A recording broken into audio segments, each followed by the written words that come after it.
नमस्ते शिक्षार्थी, कैसे आप सभी। उम्मीद कर रहे होंगे कि बहुत अच्छे हैं आप लोग, और उम्मीद कर रहे भी हैं कि आप बहुत अच्छे हैं। और हम सब एक दूसरे के बारे में उम्मीद कर रहे होंगे कि आप सब की पढ़ाई बहुत अच्छी से चल रही होगी। तो चलिए सेशन की शुरुआत करते हैं। आप सबों का स्वागत है ऊंची उड़ान के इस यूट्यूब प्लेटफॉर्म पे। हम आपके साथ फिर से एक बार जुड़ चुके हैं, सेट नंबर 34, जो कि पता होगा बिहार दरोगा का सेट ऑफलाइन बिहार के कई सेंटरों पे करवाया जा रहा है। अगर आपको भी जरूरत है तो आप ऊंची उड़ान के टेलीग्राम चैनल को आप ज्वाइन कर सकते हैं। सेट नंबर 34 जो कंडक्ट करवाया गया था, उसी कंडक्ट कराने के दौरान आपको बताया गया होगा कि सेट प्रैक्टिस के बाद सॉल्यूशन आपको यूट्यूब पे भेजा जाता है, जो कि आप सीरियलाइज करके आप देखेंगे तो अभी तक आपको 34 सेट तक 33 सेट तक जो है आपको वो मिल चुका है। तो चलिए आज की सेशन शुरुआत करते हैं सेट नंबर 34 ऊंची उड़ान वादा सफलता का। अगर आपको भी जरूरत है इसकी सेट की तो आप ऑफलाइन सेंटर, ऑनलाइन सेंटर कहीं पे भी आप विजिट कर सकते हैं, आपको दिया हुआ नंबर है। अदरवाइज आप ऊंची उड़ान के टेलीग्राम चैनल में ज्वाइन करके आप और भी इंफॉर्मेशन ले सकते हैं। तो चलिए सेशन की शुरुआत करते हैं। स्वागत आप सबों का ऊंची उड़ान के इस यूट्यूब प्लेटफॉर्म पे। चलिए पहला क्वेश्चन आपके स्क्रीन पर दिख पा रहा होगा। पहला क्वेश्चन आपके स्क्रीन पर ये है कि अभी हाल ही में दिग्वंत अभी हाल ही में मृत्यु हुआ है किनका, जो शिबू सोरेन है उनका मृत्यु हुआ है। तो वही आपसे पूछ रहा है कि शिबू सोरेन का संबंध निम्न में से किस राजनीतिक संगठन से था। भारतीय राष्ट्रीय कांग्रेस से, भारतीय जनता पार्टी से, झारखंड मुक्ति मोर्चा से और राष्ट्रीय जनता दल से। तो ये झारखंड की एक पार्टी है जिसका नाम है JAM, इसको बोलते हैं, यानी झारखंड मुक्ति मोर्चा। ठीक है, इसको JMM भी कहते हैं। अभी हाल ही में क्या हुआ था कि जो दिग्वंत है मतलब शिबू सोरेन है, उनकी मृत्यु हुई थी। कब हुई थी? तो 4 अगस्त 2025 को अभी हाल ही में क्या हुआ था, इनका मृत्यु हुआ था। और ये पार्टी वही पार्टी है जिसने झारखंड का मांग किया और झारखंड को लेकर के बहुत ज़्यादा सजग रहा। और इसकी वजह से इस पार्टी ने झारखंड को, याद करिए, एक नए राज्य बिहार से अलग करने का पूरी तरह से कोशिश भी किया और उसमें सफलता भी मिली, जो कि अभी हाल ही में, आज आपका तारीख कितना हो रहा है, तो आज आपका तारीख 13 है। 2 दिन के बाद आपको पता होगा 15 नवंबर 2000 को क्या हुआ था, झारखंड जो है, सॉरी 2000 को झारखंड जो है वो अस्तित्व में आया था। तो इसमें बहुत बड़ा रोल है किनका, झारखंड मुक्ति मोर्चा, यानी खास करके किनका, शिबू सोरेन का। अभी जो इस पार्टी के मेन लीडर है, इनका बेटा है कौन, हेमंत सोरेन जो है, वो इसके अभी मुख्य रूप से कार्य करने वाले मेंबर हैं। आइए अगले क्वेश्चन की तरफ चलिए। हाल ही में विश्व स्वतंत्रता संगठन हर्बल औषधि, यानी कि विश्व स्वतंत्रता संगठन हर्बल औषधि के लिए अंतर्राष्ट्रीय नियामक सहयोग कार्यशाला मेजबानी कौन देश करेगा। तो कौन सा देश इसका मेजबानी करने वाला है। तो आपको शायद हो सकता है कि ये दिख नहीं पा रहा हो ज़्यादा, तो हम आपको इसको थोड़ा सा जूम कर देते, तब हो सकता है आपको प्रॉपर ये क्वेश्चन दिख, अब आपको दिख पा रहा हो। चलिए, तो आई होप क्वेश्चन अब आपको, हाँ चलिए दिख रहा होगा। चलिए, तो क्या है क्वेश्चन, गौर करिए। तो ये किसके साथ किया है, तो ये अभी भारत के साथ ही जो है अभी हाल ही में क्या हुआ है, ये सहयोग कार्यशाला क्या किया है, मेजबानी जो है भारत ही करेगा। थोड़ा सा इसके बारे में जान ले, ठीक है। चलिए शुरू करते हैं। आंसर क्या हो जाएगा इसका, आंसर इसका हो जाएगा ए, भारत के साथ की। देखिए इसके बारे में थोड़ा सा समझ लीजिए, ठीक है। ये 6 से लेकर के 8 अगस्त, 6 से लेकर के 8 अगस्त 2025 में जो नई दिल्ली है, कहाँ पे, नई दिल्ली है, वहीं पर जो है ये आयोजन किया गया। हालांकि ये मेजबानी कौन देश करेगा, ये अब क्वेश्चन आपका इनवैलिड, कौन देश किया ये, क्योंकि ये 6 से 8 के अगस्त के बीच में ये कराया गया, दिमाग में बात को बैठा लेना है, ठीक है। और ये किसके साथ मिल करके, तो WHO के साथ मिल करके, हर्बल औषधि वाले, उन्होंने क्या किया, ये किया। और WHO आप जानते होंगे, ये 7 अप्रैल 1900 क्या क्या नाम है 48 में इसको बनाया गया। इसका जो हेडक्वार्टर का अगर आप बात करेगा तो ये जेनेवा में है, याद रखिए कब है, कहाँ है, जेनेवा में है। और साथ ही साथ एक और बात समझिएगा कि जेनेवा कहाँ है, तो ये स्विट्जरलैंड में इसका हेडक्वार्टर है, ये बात समझ लीजिए। और भारत सरकार के साथ मिल करके ये क्या करेगा, जो क्या नाम है आपको, आयुष मंत्रालय, जो आयुष मंत्रालय है भारत के साथ, उसके साथ मिल करके ये काम कर। आई होप आपका ये भी आंसर आ गया होगा। अगला क्वेश्चन, भारत किस नदी पर सावलकोट जो है जल विद्युत परियोजना शुरू कर रहा है, उसको पुनर्जीवित करने की घोषणा की है। तो नदी कौन सा हो जाएगा, तो ये नदी हो जाएगा आपको चेनाब नदी। कौन सा हो जाएगा, चेनाब नदी। जम्मू कश्मीर में, याद रखिएगा कहाँ का बात कर रहा है, तो जम्मू एंड कश्मीर यानी J&K का एक जगह है जिसका रामबन जिला है, याद रखिएगा कौन, रामबन जिला है। वहीं पर लगभग 1856 मेगावाट की मतलब 1856 मेगावाट के बिजली उत्पादन करने का जो है, मेगावाट का जो है बिजली उत्पादन करने का बात किया गया है। और लगभग इसका जो लागत कहा जाता है वो लगभग 31,380 करोड़ का जो है इसका लागत है। और यहाँ से क्या किया जाएगा, बिजली का उत्पादन किया जाएगा। याद रखिएगा ये चेनाब नदी। चलिए, आई होप अगला क्वेश्चन आपके स्क्रीन पर, नेक्स्ट क्वेश्चन लेके चलते हैं। अगला क्वेश्चन, हाल ही में कर्तव्य भवन एक बनाया गया 03 का उद्घाटन किस देश ने किया है? तो ये सॉरी किसने किया है? तो ये नरेंद्र मोदी ने अभी हाल ही में कर्तव्य भवन का उद्घाटन किया है। थोड़ा इसके बारे में भी जान लेते हैं, कर्तव्य भवन के बारे में। एक सेकेंड आप रुकिएगा, आप सभी कर्तव्य भवन के बारे में थोड़ा सा जानने का कोशिश कर आइए। तो नरेंद्र मोदी जो देश के तत्कालीन प्रधानमंत्री हैं, उन्होंने क्या किया? अभी कर्तव्य भवन का उद्घाटन किया है, जो कि कहा जाता है कि यह अगस्त 2025 में इन्होंने क्या किया? इसका उद्घाटन किया। कर्तव्य भवन का क्या किया? इन्होंने उद्घाटन किया। और कहा जाता है कि ये जो रोड है ना, जिस रोड पे ये बनाया गया, वो कर्तव्य पथ है। कर्तव्य पथ पे ये बनाया गया है। और ऐसा माना जाता है कि कई जो मंत्रालय है, भारत सरकार की कई मंत्रालय है, उसको एक ही छत के नीचे लाने के उद्देश्य से, जो कई सरकारी भवन है ना, जहां पर अलग अलग कार्य चल रहा है, उसको एक ही छत पे लाने के उद्देश्य से ये कर्तव्य भवन जो है वो बनाया गया। आई होप आपका ये भी आंसर क्लियर हो गया होगा। चलिए अगले क्वेश्चन की तरफ चलिए। अगला क्वेश्चन आपका क्या कहता है कि हाल ही में 11वीं हथकरघा दिवस जो है वो पूछ रहा है कि कब मनाया गया। तो हथकरघा दिवस जो मनाया गया, वो मनाया गया कब? वो मनाया गया 7 अगस्त को। याद रखिए, कब मनाया गया? 7 अगस्त को क्या किया गया? हथकरघा दिवस मनाया गया। थोड़ा इसके बारे में जान लेते हैं, हथकरघा दिवस क्यों मनाया गया। तो पहली बार जो कहा जाता है कि 7 अगस्त 1905 को, याद रखिएगा 7 अगस्त 1905 को पहली बार कोलकाता में, याद रखिए कहाँ पे? कोलकाता में, इसको लेकर के जो है जो पार्टी है, कांग्रेस पार्टी, स्वदेशी जब आंदोलन चला रही थी, तो उस समय सबसे पहला इसका इस्तेमाल किया था। तो वहीं से ये कनेक्शन जुड़ा हुआ है। और 2015 में, चूंकि 2015 में जो है इसी को लेकर के, इसी दिन को घोषित किया गया था हथकरघा दिवस। यानी नरेंद्र मोदी जी की सरकार जब बनी थी, तो उन्होंने ये डिसाइड किया था कि 2015 में कि इसको क्या किया जाएगा? हथकरघा दिवस बनाया जाएगा। और इसका जो पहला योजना का घोषणा किया गया था, वो किया गया था कहाँ पे? चेन्नई में किया गया था। यानी हथकरघा दिवस का जो घोषणा किया गया था, कहाँ से? चेन्नई को किया गया था। कब? 7 अगस्त को। आपको पता होगा हथकरघा दिवस वो है जहाँ पर बहुत अधिक एम्प्लॉय काम करते हैं, खास करके महिलाओं को बहुत ज़्यादा इसमें रोजगार मिलता है। कहा जाता है लगभग 35 लाख से भी अधिक लोग जो हैं उसमें इंगेज हैं, और उसमें से 70% से अधिक जो है वो महिलाएं इस कार्य में लगी हुई। आई होप आपका ये भी आंसर हो गया होगा। हाल ही में आयकर विभाग ने पैन परियोजना 2, याद रखिएगा पैन 2.0 परियोजनाओं को लाया है। और वो पैन 2.0 परियोजना का अनुबंध किस कंपनी को दिया है? तो ये एक बेंगलोर स्थित कंपनी है, जिसका नाम है LTIMI इंडस्ट्री, एक कंपनी है इसके, जो कि बेंगलोर स्थित कंपनी है। कहाँ की स्थित कंपनी है? बेंगलोर स्थित कंपनी है। इसी के साथ भारत ने पैन और टैन दोनों, एक तो पैन हो गया जो कि आपको पूरी तरह से आपके आय का विभाग का, दूसरा हो गया कि आय के साथ टैक्स कितना जा रहा है, पूरा आंकड़ा का ब्यौरा जो होता है वो टैन करता है।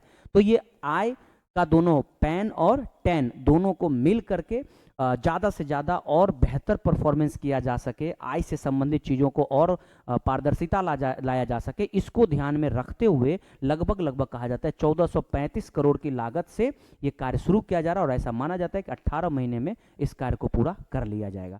आई होप आपका इसका भी आंसर हो गया। चलिए नेक्स्ट क्वेश्चन की तरफ चलते हैं। अगला क्वेश्चन आपके स्क्रीन पर है। क्या है अगला क्वेश्चन? जरा गौर कर लीजिएगा। अगला क्वेश्चन आपका है, हाल ही में विश्व स्वास्थ्य संगठन ने किस वायरस को कैंसरकारी घोषित किया है? एक वायरस को जो है अभी कैंसरकारी घोषित किया गया, वो पूछ रहा है कौन सा वायरस है जिसको कैंसरकारी घोषित किया गया है? तो ये हो जाएगा हेपेटाइटिस डी वायरस को जो है वह, जो कि यकृत में, पता होगा कि जो हमारा लीवर होता है उसमें ये बीमारी कहीं ना कहीं ज़्यादा अगर बनते चला जाता है तो ये एक कैंसर का रूप ले लेता है। तो इसका आंसर क्या हो जाएगा? ये हाल ही में कौन? तो हेपेटाइटिस डी को क्या किया गया? इसको घोषणा किया गया। और ये कब? लगभग जुलाई के आसपास का बात है, यानी जुलाई 2025 में जो है इसकी घोषणा की गई। मतलब एक तरह घोषणा क्या मतलब, इसको घोषित किया गया। नेक्स्ट क्वेश्चन की तरफ चलिए। अगला क्वेश्चन आपके स्क्रीन पर है, निम्नलिखित में से हाल ही में लोकसभा के किस राज्य में विधानसभा में, यानी कि विधानसभा में जो है अनुसूचित जाति, अनुसूचित जनजाति यानी एसटी के लिए जो है सीट की आरक्षण के सक्षम बनाने के लिए, यानी कि एसटी के भी संख्या को बढ़ाने के लिए जो है कहाँ पे? तो विधानसभा में कौन सा हाल में ही ये पारित किया गया? तो मणिपुर, गोवा, असम या ओडिशा? तो आंसर क्या हो जाएगा? गोवा।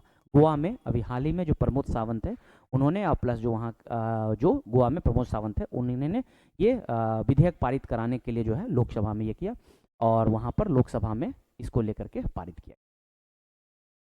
हाल ही में मौद्रिक नीति समिति भारत के रेपो दर को कितने प्रतिशत निर्धारित किया? तो रेपो दर को 5.5% निर्धारित किया। रेपो दर आपको पता होगा, आरबीआई क्या करता है कि आपका जो है बैंकों के लिए जो है कुछ जमा राशि रख करके या कुछ जो है गिरवी रख करके सरकारी जो प्रतिभूति है तो उसके बदले वो क्या करता है, जो ऋण प्रोवाइड करता है उसको हम लोग रेपो रेट कहते हैं। आप सभी जानते भी होंगे इसके बारे में, आई होप। हाल ही में सर्वोच्च न्यायालय के किस अधिनियम के तहत, याद रखें, किस अधिनियम के तहत अनाथ बच्चों के वंचित समूह के रूप में मान्यता दिया है? तो अनाथ बच्चों के वंचित रूप से बच्चों के निःशुल्क और अनिवार्य शिक्षा अधिकार अधिनियम 2009, याद रखिएगा।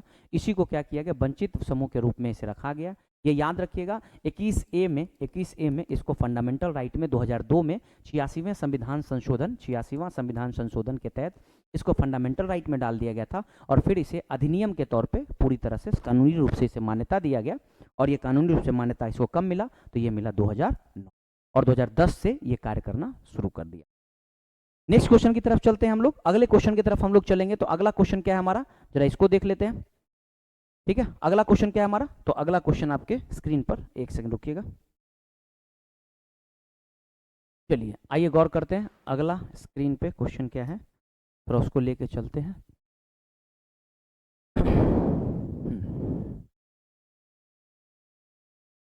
आइए अगला क्वेश्चन है आपका, यहाँ पे है, कहाँ है, पे है, चलिए ठीक है, 11वां क्वेश्चन। ठीक है, चलिए शुरू करते हैं।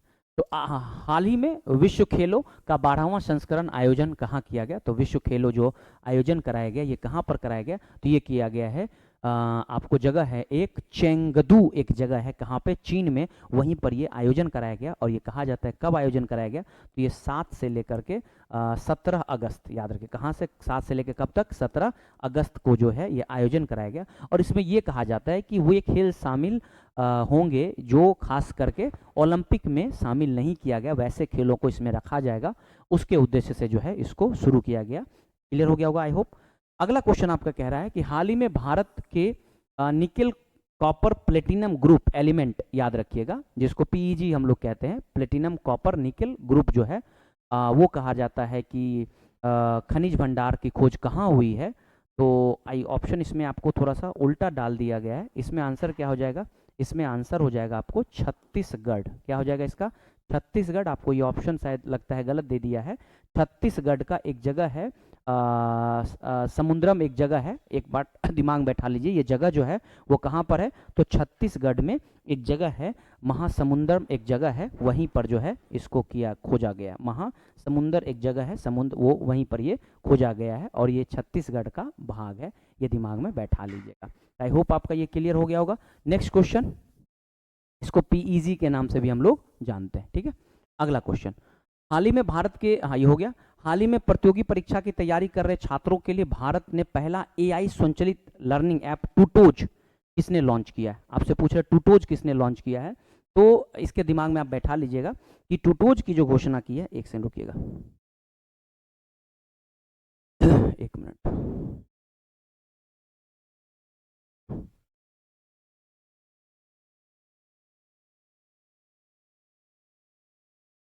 हाँ, तो पूछ रहा है कि टूटोज की घोषणा किसने किया है, ये आपके क्वेश्चन है।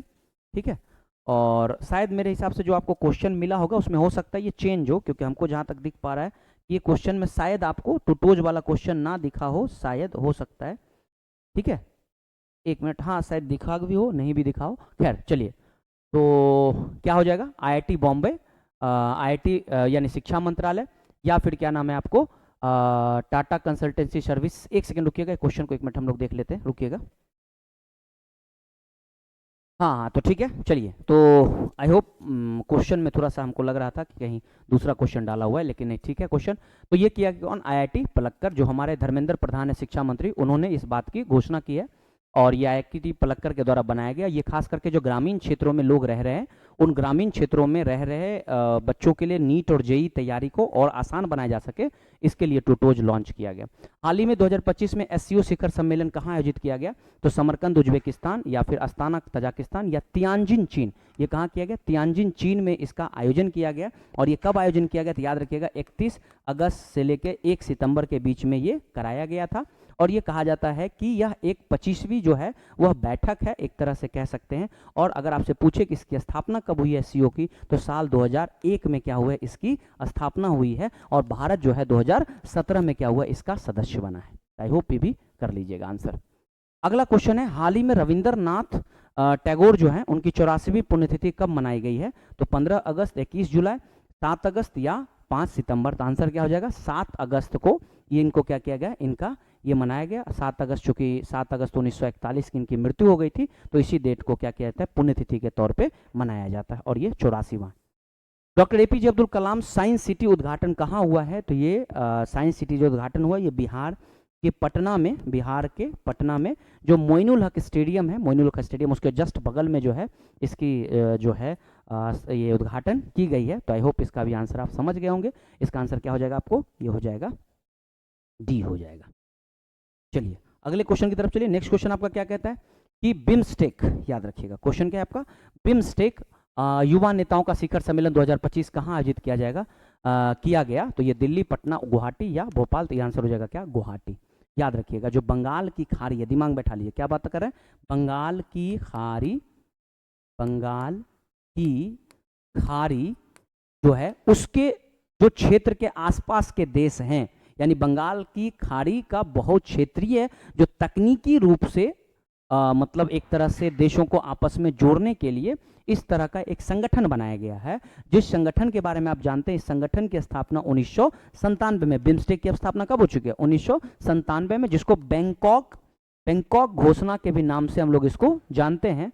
और इसमें मुख्य रूप से अगर हम देश का बात करेंगे तो इसमें भारत आ जाता है, इसमें नेपाल आ जाता है, इसमें भूटान आ जाता है, इसमें बांग्लादेश आ जाता है, इसमें म्यांमार आ जाता है ना। इसके अलावा इसमें चलेगा श्रीलंका आ जाता है, थाईलैंड आ जाता है, ये सब देश इसमें शामिल है। और ये आपस में कैसे डेवलपमेंट कर सके, क्षेत्रीय विकास कैसे किया जा सके, तकनीकी रूप से कैसे और सक्षम बनाया जा सके, उसको लेकर के ये जो है वो किया गया है। तो ये कहाँ पर किया गया, तो ये किया गया गुवाहाटी में। कब, तो 9 से लेकर के 11, कहाँ पे गया, 9 से लेकर के 11 सितंबर के बीच में कराया गया।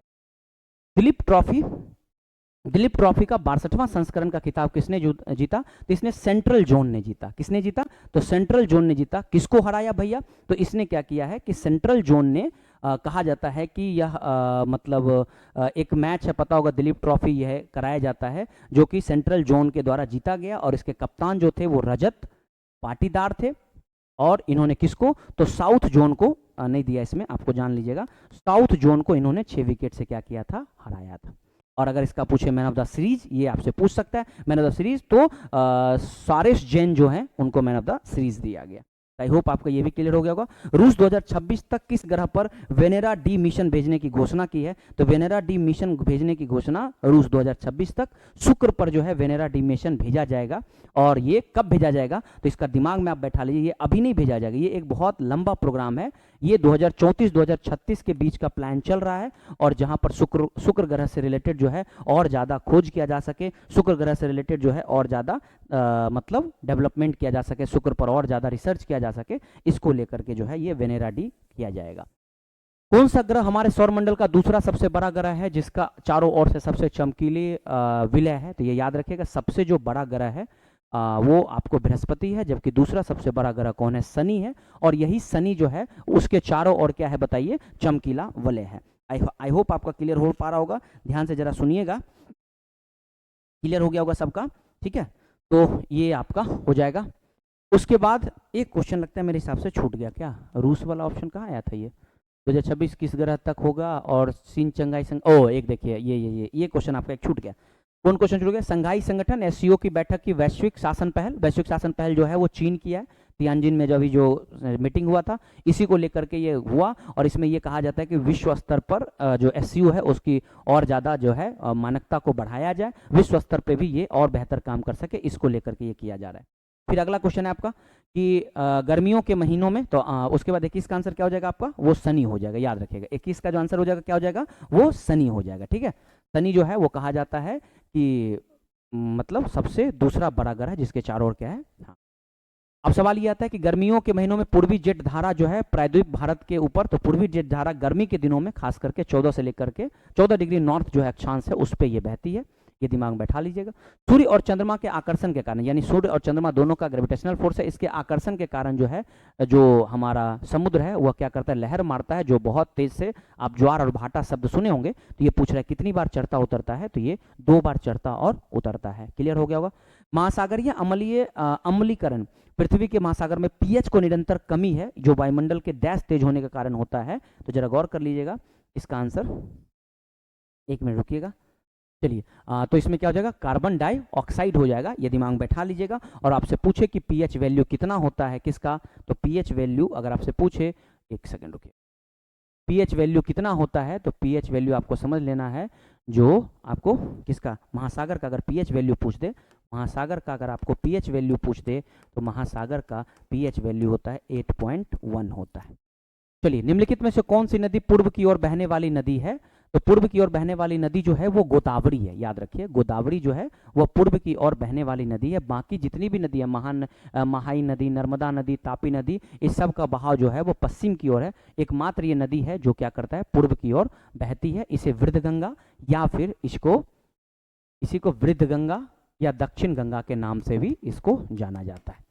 जब कोई नदी अपने मार्ग में, मध्य मार्ग में, जब नदी मध्य मार्ग में आता है, तो नदी क्या कर लेता है, अपना भूदृश्य के हिसाब से अपना दिशा परिवर्तन कर लेता है। इसको विसर्प कहते हैं। क्या कहते हैं, विसर्प। नदी क्या करता है, मैदानी के हिसाब से वो अपना रास्ता बदल लेता है, इसको विसर्प कहते हैं। डेल्टा क्या होता है, तो जो जाकर के नदी अपने मुहाने पे गाद वगैरह छोड़ देता है, उसे डेल्टा कहते हैं। निम्नलिखित में से नवीकरणीय स्रोत में से भारत का उत्पादक के साथ देखिएगा, तो ज्वारीय, खंभात, पवन ऊर्जा, नागर, भूतापीय ऊर्जा, आपका ये पूगा हो जाएगा। इसके अलावा मणिकरण भी है हिमाचल प्रदेश में, तो इसका आंसर आपका ए हो जाए, नहीं नहीं नहीं नहीं नहीं, एक का ए, दो का बी, तीन का सी, बी हो जाएगा इसका आंसर। निम्नलिखित में से किस आंदोलन में भारत सबसे बड़े छोटे किसान की क्षेत्रीय असमानता है, तो भैया जो हरित क्रांति हुआ था, उस हरित क्रांति में छोटे और जो लघु किसान हैं उनके बीच में गैप बनते चला गया, क्योंकि हरित क्रांति से क्या हो गया कि जो बड़े किसान हैं, बड़े किसान हैं और छोटे किसान हैं उनके बीच में, क्योंकि बड़े किसान और ज़्यादा अमीर होते चले गए और छोटे किसान की स्थिति और ज़्यादा क्या हो गई, खराब होते चली गई। आई होप इसका आंसर क्या करेंगे, ए करें। तटीय और शुष्क क्षेत्रों में किस मृदा संरक्षण के लिए, मिट्टी के आवरण के लिए हवा की चाल, तो रक्षक मेखला होता है जो कि चारों ओर लगा दिया, जिससे हवा जो बहुत तेज चलती है तो उसको क्या करता है, रोकने का काम। भारत में निम्नलिखित में से किस स्थान के दिन और रात में परिवर्तन में बहुत कम होता है, तो चेन्नई और तिरुवनंतपुरम जो कि इक्वेटर के आसपास में है, तो वहां पर दिन और रात में ज़्यादा परिवर्तन नहीं होता है, क्योंकि पूरी तरह से दिन भी होता है, पूरी तरह से रात भी होता है, तो इसलिए यहाँ पर ज़्यादा आपको अंतर देखने को नहीं मिलेगा। निम्नलिखित में से किस शख्सियत ने संविधान दस्तावेज के मसौदा तैयार करने वाले कानूनी सलाहकार थे, तो कानूनी सलाहकार कौन थे, BN राव। आपसे एक बार ने कई बार आपसे सवाल पूछा जा चुके, कानूनी सलाहकार कौन रह चुके हैं, तो कानूनी सलाहकार जो है वह BN राव रह चुके हैं।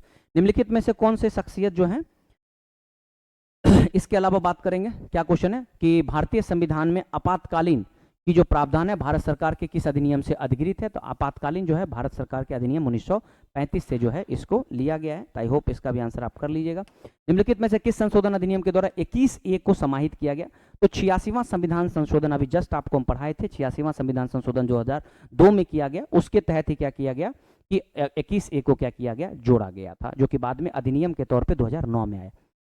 युद्ध और बाहरी आक्रमण के आधार पर घोषित आपातकाल के दौरान भारतीय संविधान के कौन से अनुच्छेद को निलंबित नहीं किया जा सकता है, तो कौन से अनुच्छेद को निलंबित नहीं किया जाएगा, तो इसका आंसर हो जाएगा आपका, आंसर हो जाएगा क्या, तो इसका आंसर हो जाएगा आपका बी हो जाएगा। इसका आंसर क्या हो जाएगा, इसका आंसर हो जाएगा आपका बी, यानी अनुच्छेद 20 और 21 को निलंबित नहीं किया जा सकता है, बी हो जाएगा।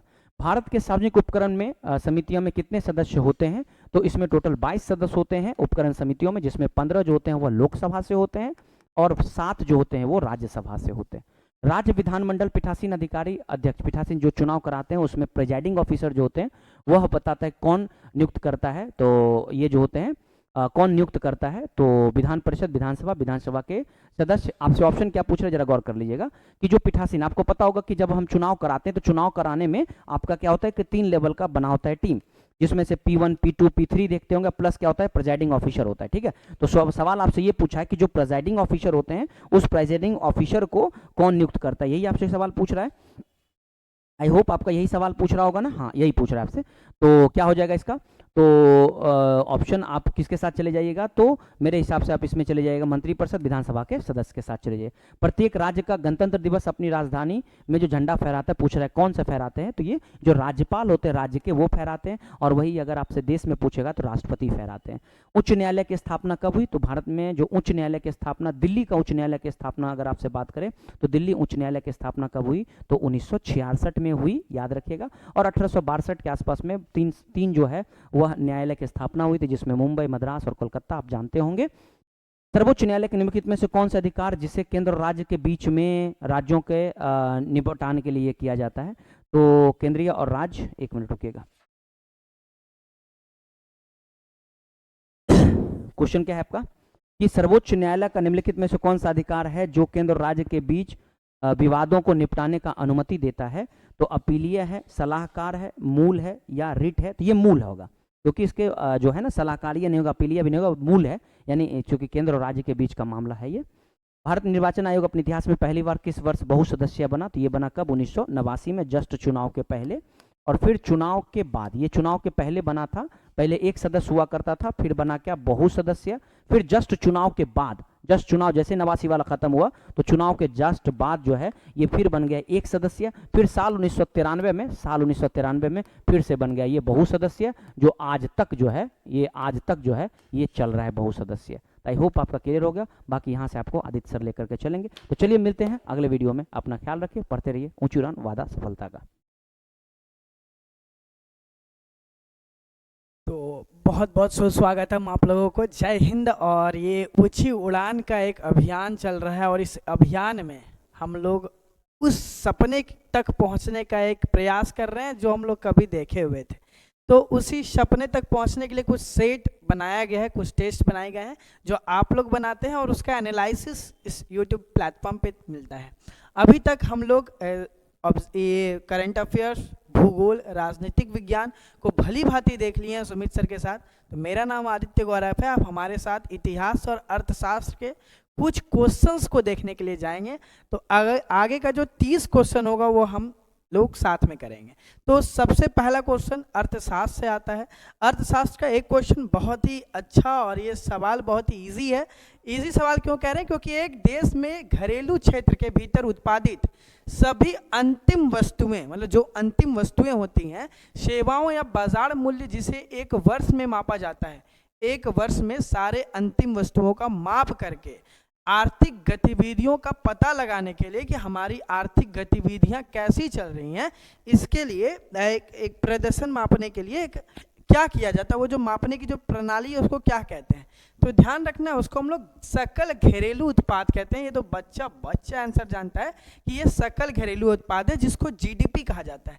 तो जीडीपी एक ऐसा ये है जिसमें हम लोग अंतिम वस्तुएं मापते हैं। एक आर्थिक गतिविधि को मापने के लिए सकल घरेलू उत्पाद निकाला गया है। 42वें नंबर की तरफ क्वेश्चन की तरफ आते हैं। भारत के सकल घरेलू उत्पाद, वही जीडीपी का मूल्य पीआईबी, देखिए पीआईबी का गठन जो है वो 1919 में किया गया था, प्रेस इंफॉर्मेशन ब्यूरो, ठीक है। तो पीआईबी द्वारा प्रकाशित किया जाता है। क्या होता है? सकल घरेलू उत्पाद का जो मूल्य है वो किस के पीआईबी के किस चीज के द्वारा निर्धारित किया जाता है अपने भारतीय देश में?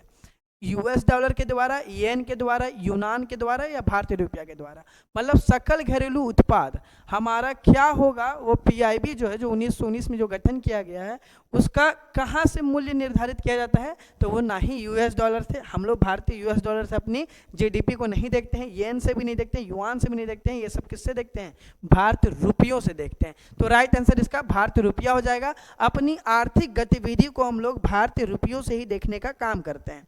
2020-21 में इसकी जो गणना थी, जो आया था हमारे भारतीय रुपए, वो 135.13 लाख करोड़ था। हमारा जीडीपी 135.13 लाख करोड़, ठीक है, वो गणना करके पीआईबी इंफॉर्मेशन ब्यूरो दिया था, ठीक है। 2020-21 का हम बात कर रहे हैं। हाँ, तो यहाँ पे यही नजर आता है कि इसकी गणना जो है वो भारतीय रुपयों के मूल्य निर्धारण से की जाती है। आगे आते हैं 43 नंबर के ऊपर। भुगतान शेष के चालू खाते में निम्न में से किसे शामिल नहीं किया गया है? पहली बात तो भुगतान विशेष शेष में किन किन चीज़ों को शामिल किया गया है?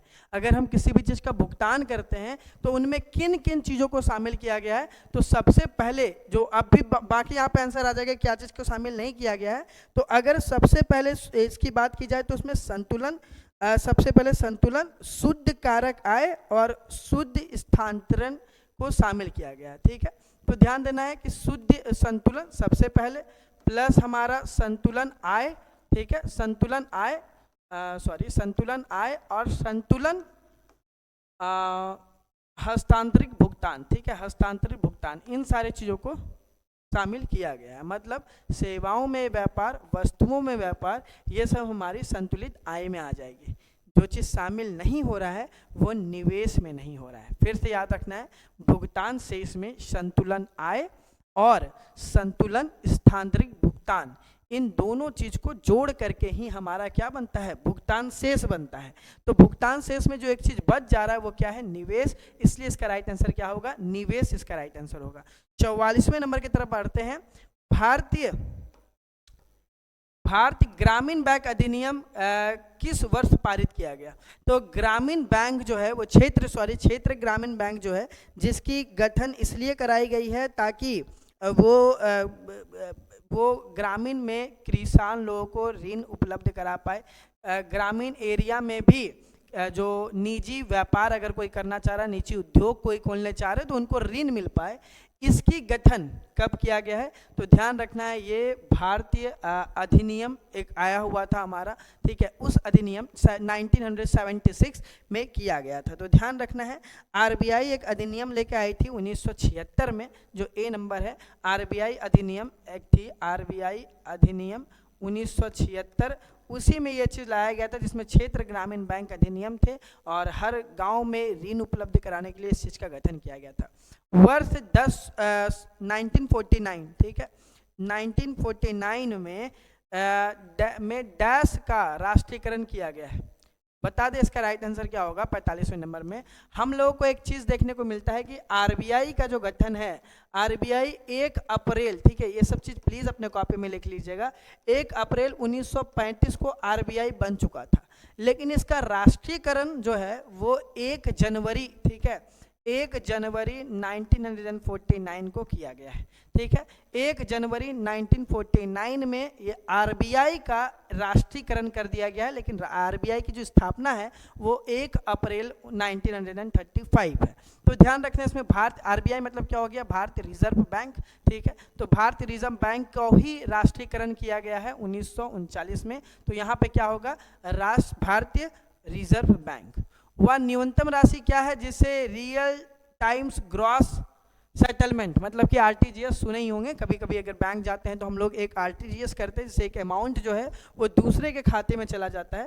तो वो न्यूनतम राशि क्या रखी गई है, उसके लिए न्यूनतम राशि क्या है जिसमें आप आरटीजीएस कर सकते हैं। अगर बैंक जाते हैं तो बैंक बोलती है इतना न्यूनतम राशि होना चाहिए तभी हम आरटीजीएस कर सकते हैं। तो इसका राइट आंसर होगा कम से कम आपके पास 2 लाख होना चाहिए, तभी आरटीजीएस होता है, इससे नीचे में आरटीजीएस बैंक नहीं करती है।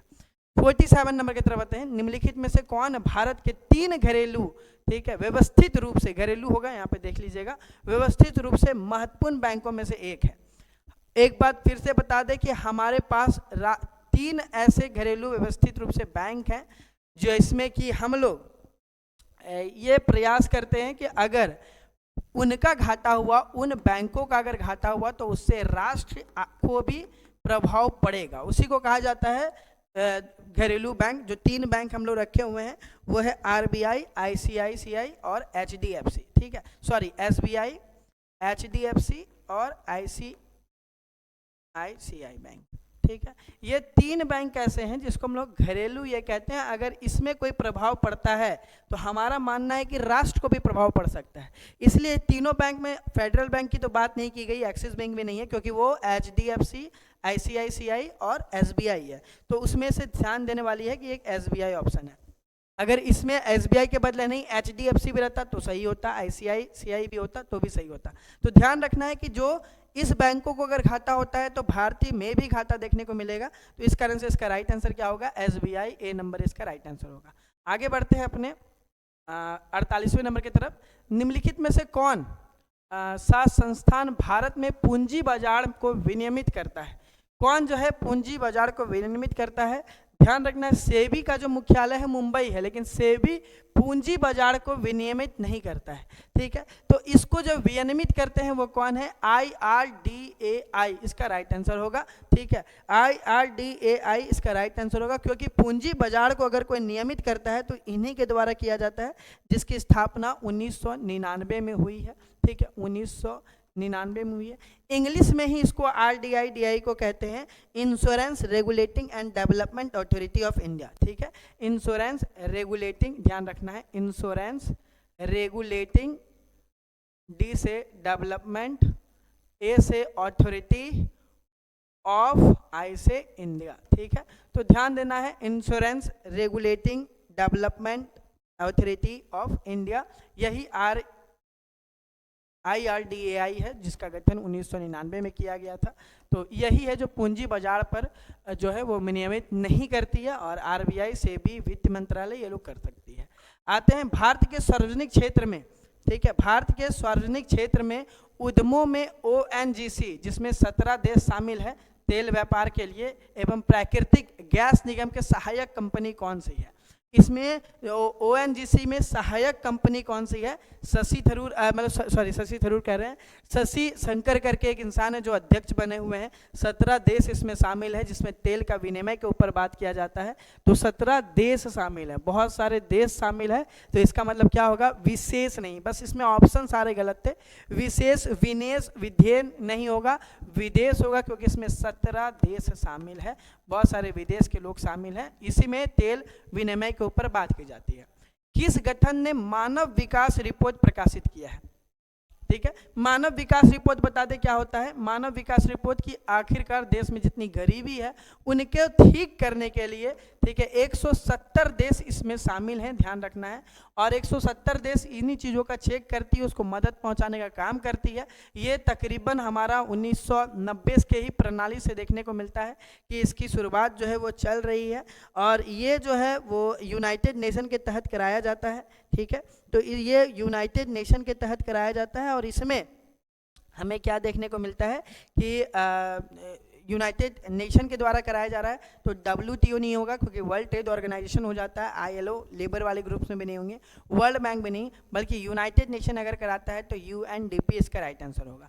मतलब क्या? यूनाइटेड नेशन डेवलपमेंट प्रोग्राम, 170 देश इसमें है, जिसमें गरीबों को कैसे ठीक किया जाए इसके ऊपर बात किया जाता है, कैसे गरीबी देश का मिटाया जाए इसके ऊपर बात किया जाता है। तो इसका राइट आंसर UNDP होगा, ध्यान रखना है, क्योंकि यही पूरी ये करवाते हैं, देश में गरीबी हटाने का बात सब यही करवाते हैं। 51वें नंबर की तरफ बढ़ते हैं, 51 नंबर की तरफ आते हैं। निम्नलिखित में से किस धातु का उपयोग हड़प्पा के नगरों में हथियार और औजार बनाने के लिए किया जाता था? भारत की सबसे पहली सभ्यता में हमें नजर आता है, सबसे पहली सभ्यता हमें ये नजर आती है हड़प्पा सभ्यता। इससे पहले लोग पाषाण का औजार बनाते थे, पत्थर का औजार बनाते थे, लेकिन हड़प्पा सभ्यता जिसे कांस्य युग भी कह रहे हैं, उसमें तांबे और टीन, ध्यान रखना है, हड़प्पा सभ्यता में हम लोग कांस्य युग की सभ्यता इसको कहते हैं, क्योंकि इसमें तांबा प्लस टीन का इस्तेमाल किया जा रहा है। तो ध्यान रखना, इसमें किस धातु से वो लोग प्रचलित है। चांदी का औजार नहीं बनाते हैं क्योंकि तांबा प्लस टीन का बनाते हैं, सोना का भी नहीं बना रहे हैं। लोहा के बारे में इनको जानकारी नहीं है, क्योंकि लोहे की जो खोज है वो 1000 ईसा पूर्व में देखने को मिलता है। ध्यान रखना है कि लोहा का जो खोज है वो 1000 ईसा पूर्व में देखने को मिलता है। तो इसीलिए इसका राइट आंसर क्या होगा? तांबा, क्योंकि हड़प्पा सभ्यता को कांस्य युग कह के पुकारा जा रहा है। कांस्य युग का मतलब है तांबा प्लस तीन को हम लोग क्या कहते हैं? कांस्य कहते हैं। तो इसलिए लोग तांबे के ही औजार बनाया करते थे, इस चीज को ध्यान रखना है। वैदिक काल में प्रचलित वर्ण व्यवस्था के अनुसार निम्नलिखित में से कौन सा एक वर्ण नहीं है? हम लोगों ने पहले ही बात किया है, वैदिक सभ्यता हड़प्पा सभ्यता के बाद वाली सभ्यता मानी जाती है। इसमें हमें 4 वर्ण देखने को मिलते हैं, सबसे पहले ब्राह्मण, फिर क्षत्रिय, फिर वैश्य और लास्ट में एकदम शूद्र। तो इसमें कौन सी व्यवस्था है जो वर्ण व्यवस्था में नहीं आती है? तो देखा जाए, देखिएगा, ब्राह्मण तो होगा ही, क्षत्रिय होगा ही, क्योंकि ब्राह्मण क्षत्रिय, वैश्य होगा ही। समिति कुछ भी नहीं था, समिति एक ऐसी जगह थी जहाँ पे लोग बैठ करके बात विचार, समाज को कैसे आगे बढ़ाना है, उसमें बूढ़े बुजुर्ग लोग आकर के बातचीत किया करते थे। इस कारण से इसका आंसर क्या होगा? समिति इसका राइट आंसर होगा, क्योंकि पूछा जा रहा है कौन एक वर्ण नहीं है, तो समिति एक वर्ण नहीं है। निम्नलिखित में से कौन बुद्ध की जीवनी में बुद्ध चरित की रचना किए हैं? बुद्ध चरित के बारे में बता दे, 200 BC के अराउंड में, ठीक है, दूसरी शताब्दी में हमें देखने को मिलता है। एक बहुत बड़े नाटककार, ठीक है, प्लस एक बहुत बड़े कवि हुआ करते थे जिन्होंने बुद्ध चरित की रचना की, जहाँ पे बौद्ध धर्म के ऊपर बहुत सारे ग्रंथों का जब संकलन किया जा रहा था, उसी में एक बुद्ध चरित का भी संकलन किया गया। अब वो करने वाले हमारे कौन है? अश्वघोष हैं। तो याद रखना है कि बुद्ध चरित की रचना जो है वो अश्वघोष के द्वारा की गई है। अशोक ने अपने पुत्र महेंद्र और पुत्री सिंघमित्रा को धम्म का प्रचार प्रसार करने के लिए निम्नलिखित में से किस देश भेजा था? ठीक है, आखिरकार जब अशोक, पता ही है, बहुत सारे स्तूपों का भी निर्माण करा रहे हैं धम्म के लिए, मतलब ये प्रचार प्रसार करने के लिए, बौद्ध धर्म के प्रचार प्रसार करने के लिए इन्होंने बहुत सारे स्तूपों का भी निर्माण कराया है। और इस समय में इन्होंने अपने जो ये है क्या बोलते अपने बेटे और अपने बेटी को, मतलब अपने पुत्र और अपनी पुत्री को कहाँ पर भेजा था, जहाँ पर ये लोग गए और जाके बौद्ध का प्रचार प्रसार किए। तो मान्यता ऐसा है कि ये लोग श्रीलंका गए थे, जिसे शिलोंग भी कहते थे, ठीक है। तो यहाँ जाने के बाद इन लोगों ने बौद्ध धर्म का प्रचार प्रसार किया। वहाँ पे एक बोधि ट्री भी लगाते हैं ये लोग, वृक्ष लगाते हैं, इसी को हम लोग जया श्री महाबोधि वृक्ष का नाम से जाना गया, जो कि बौद्ध धर्म को प्रचार प्रसार करने में बहुत ज़्यादा सहायक है। इसी कारण से इसका राइट आंसर क्या होगा, जयाश्री महाबोधि वृक्ष का नाम है, और वो भेजे थे श्रीलंका, और श्रीलंका में बौद्ध धर्म का प्रचार प्रसार हो रहा था। तारीख ए मुबारक शाही दिल्ली सल्तनत का फारसी भाषा का इतिहास इनमें से कौन से लेखक के द्वारा किया गया है? तो एक किताब है जिसका नाम है तारीख ए मुबारक शाही। इसकी रचना जो है किनके द्वारा की गई है? बता दें, ये सैयद वंश के ही सैयद वंश में रहने वाले थे जिन्होंने इसकी रचना की, और सैयद वंश के बारे में टिप्पणी देते हैं। सैयद वंश के बारे में बता दें, यहाँ हमको देखने को मिलता है इस किताब में 1414 से लेकर के 1451 का जानकारी है, ठीक है। सैयद वंश की इसमें जानकारी हमें देखने को मिलती है। और इस समय में पाहिया बिन अहमद सरहिंदी, जिनको कभी कभी सरहिंदी कह के भी पुकारा गया है, पूरा नाम नहीं भी रहे लेकिन आखिरी का अगर नाम रहता है सरहिंदी, तो समझ जाना है कि इन्हीं के द्वारा सैयद वंश का पूरा विवरण हमें देखने को मिलता है। मतलब 1414 से लेकर 1451 का पूरा कार्यकाल हमें इसमें देखने को मिलता है। 56वें नंबर की तरफ आते हैं। निम्नलिखित में दिल्ली में निम्नलिखित में से किस सुल्तान ने चांदी और टांका और तांबे, ठीक है, चांदी का टांका, चांदी के सिक्के बनाते थे टांका, और तांबे के जीतल नामक 2 सिक्के चलाए हैं? तो ध्यान रखना है कि हर समय में अलग अलग सिक्के चलते थे। हड़प्पा के समय में हमें देखने को मिलता है कि मोहर का प्रचलन था, फिर धीरे धीरे आहट सिक्के आए। आहट सिक्के के बाद हमें एक चीज़ देखने को मिलता है कि चांदी और तांबे के सिक्के का निर्माण कराया जा रहा है। चांदी के सिक्के को टांका और तांबे के सिक्कों के जीतल कह के पुकारते हैं, ठीक है। तो ये भी चीज़ याद रखना है कि चांदी के सिक्के को टांका अगर पूछ देता है कि चांदी के सिक्के को दिल्ली सल्तनत के काल में क्या कहा जाता था, तो उसे टांका कहा जाता था। प्लीज़ इसको एकदम प्लीज़, क्वेश्चन इसलिए कहते हैं सेट बनाना जरूरी है क्योंकि इससे एक क्वेश्चन नहीं बहुत सारे क्वेश्चन बनते हैं। चांदी के सिक्के को टांका कहा जाता था और तांबे के सिक्कों को जीतल कहा जाता था। इस चीज़ को लिख लीजिएगा। और यहाँ पे नज़र आता है कि ये जो प्रचलन शुरुआत कर रहे हैं वो इल्तुतमिश के द्वारा किया जा रहा है। अपने सिक्कों में बैलों की आकृति बनाते थे, कहीं कहीं पे शिवलिंग भी देखने को हमें मिला है कि वैसे भी हमें बहुत सारे सिक्के मिले हैं। तो राइट आंसर क्या होगा? इल्तुतमिश इसका राइट आंसर होगा। इल्तुतमिश इसका राइट आंसर होगा। जौहर की घटना, जौहर पता ही है आपको, जहाँ पर जब घेराबंदी हो जाता था, और ख़ास करके ये बात बता दें कि जो जौहर की घटना हुई है इसमें चित्तौड़गढ़ का बारे में घटना में बात किया गया इस किताब में। तो जौहरगढ़ की घटना का फारसी भाषा में सबसे पहले उल्लेख किनके द्वारा किया गया है? बता दें कि जौहर के बारे में या सती के बारे में बहुत सारे यात्री आकर के विवरण देते हैं। उससे एक हमारे बर्नियर भी है, बर्नियर भी आकर के भारत में इन सारे चीज़ों को देख के बहुत उदास होते हैं। जौहर बता दें कि जब बहुत सारे जब दुश्मन किला को घेर लेते थे तो रानी जो होती थी वो खुद को आग में समर्पित कर देती थी। तो ये जो घटना का उल्लेख है सबसे पहली बार फारसी भाषा में कब देखने को मिलता है? तो इसमें से प्लीज़ कॉपी में एक बात आपको लिख लेना है कि इसमें एक किताब है, किताब का नाम है ख्वाजाइन उल फुतू, ठीक है। तो ख्वाजाइन उल फुतू में ही सबसे पहले हमको जानकारी देखने को मिलता है।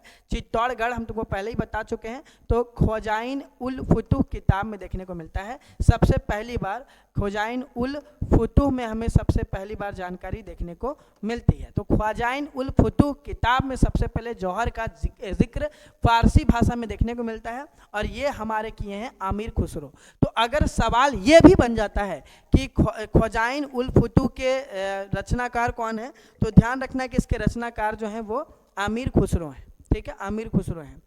कृषि को बढ़ावा देने के लिए मोहम्मद तुगलक ने निम्नलिखित में से कौन सी मंत्रालय की स्थापना की है? बता दें कि कृषि, क्योंकि हमारी इस समय में वर्तमान समय में जो जनसंख्या है वो जो जनसंख्या अधिकतर किसान ही है, तो कृषि को बढ़ावा देने के लिए कौन सी आखिरकार प्रणाली की शुरुआत की गई थी? तो ध्यान रखना ये दीवान ए आमिर ए कोही, ठीक है, दीवान ए कोही भी कहीं कहीं लिखा होगा, आमिर ए कोही नहीं लिखा हो तो दीवान ए याद रखना ये भी, दीवान एक कोही भी अगर लिखा होगा तो राइट आंसर होगा। तो मोहम्मद बिन तुगलक ने दीवान एक कोही का निर्माण किया, जो कृषि विभाग था, सिंचाई कैसे कुशल तरीके से हो पाए, किसान को किसी तरीके का दिक्कत ना हो, इसके लिए इस विभाग का जिक्र देखने को मिलता है, स्थापना की जाती है।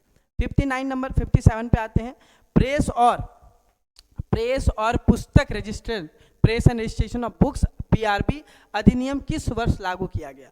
बता दें ये भी क्या था, ये राष्ट्रवाद का जब उदय हो रहा होता है तो इसके लिए प्रतिबंध लगाया जाता है प्रेसों में कि आपको इतनी छूट नहीं दी जाएगी कि आप जा कर के आप इतना भी कर सके कि आप किसी किताब का जिक्र कर सकते हैं, आप किताबों में लिख सकते हैं। तो भारत में प्रकाशन के ऊपर नियंत्रण करने का एक प्रयास किया गया था और ये राष्ट्रवाद को रोकने के लिए 1869 में हमें ये देखने को मिलता है। क्यों? क्योंकि 1857 में क्रांति हो चुकी है और इस क्रांति को रोकने के लिए इन लोगों ने क्या किया, 1867 में इन सारी व्यवस्था को लेकर के आते हैं, प्रतिबंध लगाया जाता है कि आप किताब पर रोक लगाया कैसे जाए। निम्नलिखित में से किस पार्टी ने बंगाल के विभाजन में कदम का समर्थन किया था? किनके द्वारा बंगाल का जो विभाजन हो रहा था? कर्जन के द्वारा। बता दें कर्जन के द्वारा 1905 में जब बंगाल का विभाजन हो रहा था, किस पार्टी ने सपोर्ट किया था? बता दें बहुत सारे जो भारतीय लोग हैं उसको सपोर्ट नहीं कर रहे थे, सब ने राखी बांध करके एकता का प्रतीक दिखाया था, कह रहे थे ये बांटो फूट डालो नीति है। तो इसमें एक ही पार्टी है जो बहुत ज़्यादा सपोर्ट कर रहे हैं, वो है ऑल इंडिया मुस्लिम लीग के द्वारा इसमें सपोर्ट किया गया था, बाकी किसी के द्वारा भी सपोर्ट नहीं किया गया, ध्यान रखना है। तो 7 का सी नंबर आंसर होगा। निम्नलिखित में से किस समझौते को 1932 का सांप्रदायिक पंचाट कम्युनल एवाद के बाद हुआ? कम्युनल एवाद के बारे में बता दें, यहाँ पर इस तरीके की बात की जा रही थी कि जो हमारे दलित हैं, ठीक है, जो पिछड़ी जाति है, उनके लिए भी पृथक निर्वाचन दिया जाएगा और अंबेडकर जी ने इसका मांग भी रखा था, ठीक है, अंबेडकर जी के द्वारा इसकी मांग भी रखी गई थी पृथक निर्वाचन का। लेकिन उसके बाद कम्युनल एवाद का जैसे ये घोषणा किया गया तो गांधी जी को ये चीज़ बहुत बुरा लगा कि देश में फिर से लोग अलग हो जाएंगे। पृथक निर्वाचन का मतलब ये है कि दलित अब हमेशा दलित की गिनती में आएगा, वो कभी भी समाज का एक हिस्सा नहीं बन पाएगा। इस कारण से गांधी जी ने यरवदा जेल से आमरण अनशन की घोषणा की और उसके बाद 24 सितंबर, ठीक है, 24 सितंबर 1932 को हमें देखने को मिलता है एक समझौता हुआ जिसे हम लोग गांधी अंबेडकर समझौता कहते हैं। याद रखना है गांधी अंबेडकर समझौता जो है वो 24 सितंबर 1932 को देखने को मिलता है, ठीक है। दूसरे राउंड टेबल कॉन्फ्रेंस के बाद, दूसरे गोलमेज सम्मेलन के बाद गांधी जी और अंबेडकर जी में समझौता, उसके बाद दलितों के क्षेत्र को, दलितों के सीट को आरक्षित करने का मांग किया गया था और गांधी जी ने उनको स्वीकार भी किया था। गांधी जी का कहना था कि पृथक निर्वाचन आपको नहीं मिलेगा, उससे जो भारतीय जो अल्पसंख्यक लोग हैं वो हमेशा अल्पसंख्यक ही बन के रह जाएंगे। इसी कारण से प्रथम इंग्लिश फैक्ट्री 1951 में किस तट पर स्थापित की गई थी? तो बता दें कि सबसे पहली अगर कोई 1951 में किसी नदी के ऊपर अगर कोई फैक्ट्री बन रही है तो वो हुगली नदी है, कलकत्ता में स्थित हुगली नदी। शाहजहां इस समय में हुआ करते थे, ठीक है, शाहजहां का शासनकाल चला था 1951 में। तो इसी कारण से 1951 में कलकत्ता के हुगली नदी के किनारे में सबसे पहली बार प्रथम फैक्ट्री खोली गई थी। क्योंकि शाहजहां इस कारण से कह रहे हैं क्योंकि 1628 से लेकर के 51 तक शाहजहां का शासनकाल रहा था और इन्होंने ही इंग्लिश ईस्ट इंडिया कंपनी को फैक्ट्री खोलने का परमिशन दिया था हुगली नदी कलकत्ता के समीप। निम्नलिखित में से कौन सा क्रांतिकारी अनुशीलन समिति से जुड़ा हुआ है? अनुशीलन समिति बता दें राष्ट्रीयवादी समिति थी, इसमें अरविंद नाथ घोष भी अनुशीलित। बता दें इसमें कुछ कुछ इंपॉर्टेंट नाम है अनुशीलन समिति में, ठीक है। इसमें सबसे पहला एक नाम है अरविंदो घोष, वो भी अनुसूचित समिति से थे राष्ट्रवाद का उदय के लिए। इसमें रास बिहारी बोस, ठीक है, रास बिहारी बोस भी अनुशीलित समिति के ही एक बहुत बड़े नेता के रूप में थे। बाकी भगत सिंह हो जाएं या फिर राजगुरु हो जाएं या सुखदेव हो जाएं, ये लोग HRA कम्युनिटी में थे।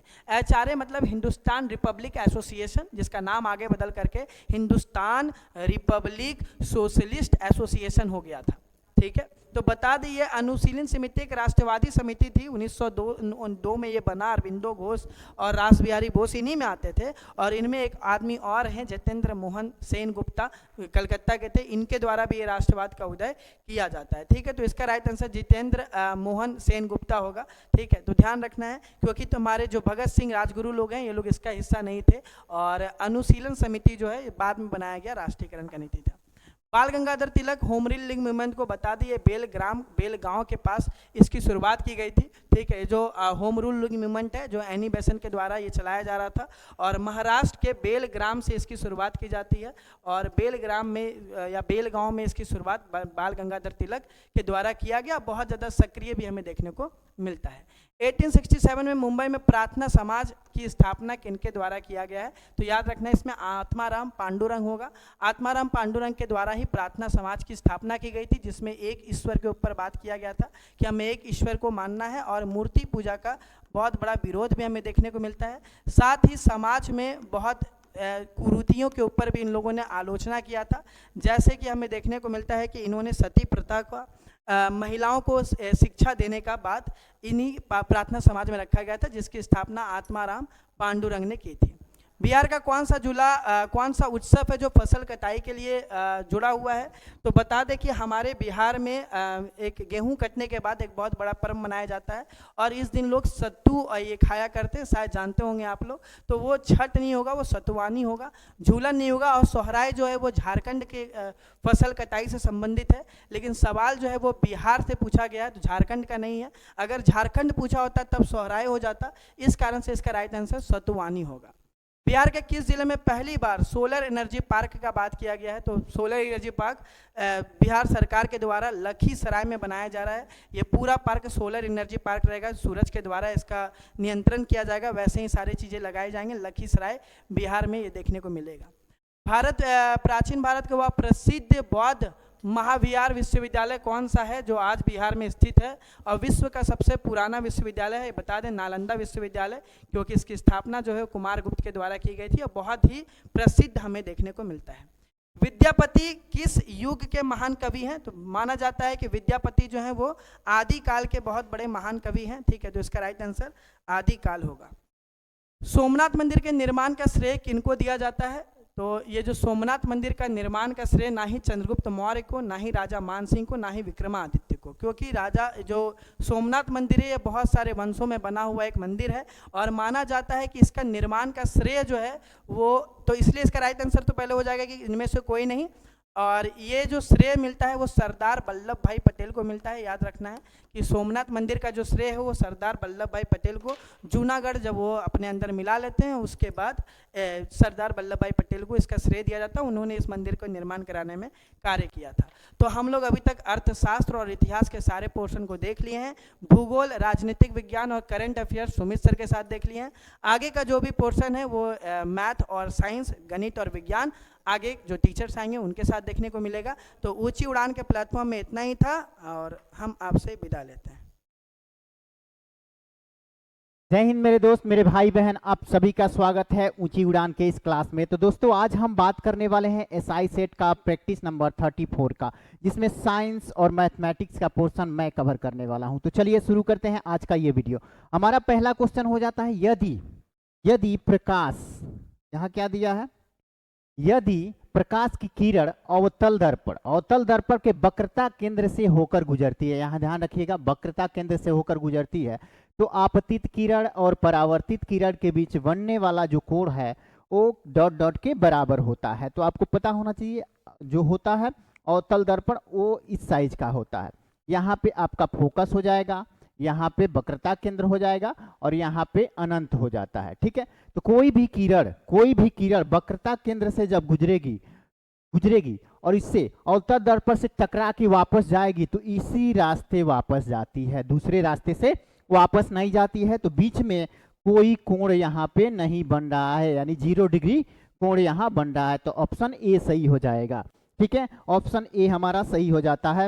नेक्स्ट क्वेश्चन की बात करें तो निम्नलिखित में से किस विद्युत उपकरण का कार्य सिद्धांत जूल के तापन नियम पर आधारित है?